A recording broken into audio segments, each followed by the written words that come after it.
طریقتنا الصحبہ والخیر فی الجميع مبارک وسو یہ مبارک ہو 15 شعبان کی رات۔ اللہ کا شکر ہے کہ ہمیں یہ نصیب ہوئی اور انشاءاللہ ہم بہتر دنوں کی طرف بھی جائیں گے، ہمیں بہتر دن نصیب ہوں گے۔ جو بھی اللہ نے پاک اور مقدس جانا ہے وہ خوبصورت دن اور رات ہیں۔ اللہ عز و جل کہتا ہے کہ آپ کی دعا قبول ہو گئی ہیں اور ان کا جواب ملا ہے۔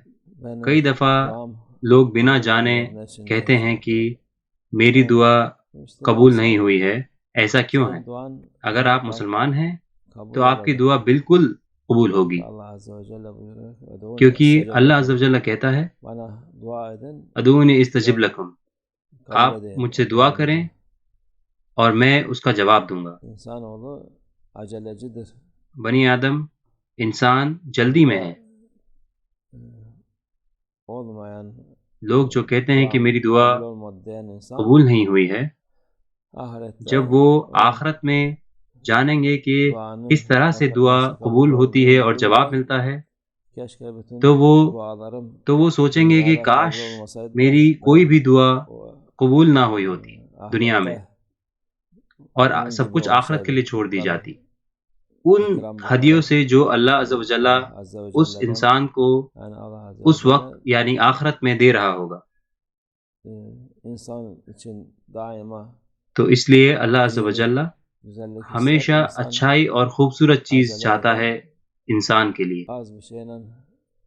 لوگ جلدی کرتے ہیں اور کہتے ہیں کہ تھوڑا میرے لیے کافی ہے مگر مجھے اسی دنیا میں چاہیے، اور پھر وہ افسوس کرتے ہیں آخرت میں۔ اس لیے ایک مسلمان کی دعا کا اللہ بالکل جواب دیتا ہے۔ اللہ اس کا جواب دیتا ہے اس دنیا میں یا آخرت میں۔ جب تک ایک مسلمان ہے اس کے لیے کوئی ڈر نہیں ہے۔ ڈرنا کسے چاہیے؟ کافر کو، غیر مسلمانوں کو اور بے ایمانوں کو، جن کے پاس ایمان نہیں ہے، جو کہ اللہ اور اس کے پیغمبر میں یقین نہیں رکھتے، ان کے لیے ڈر ہے۔ ان کے لیے کہا جاتا ہے فَادْعُوا وَمَا دُعَاءُ الْكَافِرِينَ إِلَّا فِي ضَلَالٍ۔ آپ بھی دعا کر سکتے ہیں، آپ کی دعاؤں کے لفظ غلط ہوں گے اور وہ قبول نہیں ہوں گی۔ جو بھی یہ کہتا ہے کہ میری دعائیں قبول نہیں ہو رہی ہیں وہ کافر ہیں۔ جو کہتا ہے کہ میں مسلمان ہوں اس کو دعا کرتے رہنی چاہیے اور ان کو بالکل اس کا جواب ملے گا۔ ان کو اس پر اعتقاد ہونا چاہیے، اس پر یقین رکھنا چاہیے۔ اللہ کا وعدہ سچ ہوگا، وہ ہماری دعا قبول کرے، وہ ہمیں اس دنیا میں اور آخرت میں خوشحالی عطا فرمائے اور ہمارے ایمان کو مضبوط فرمائے۔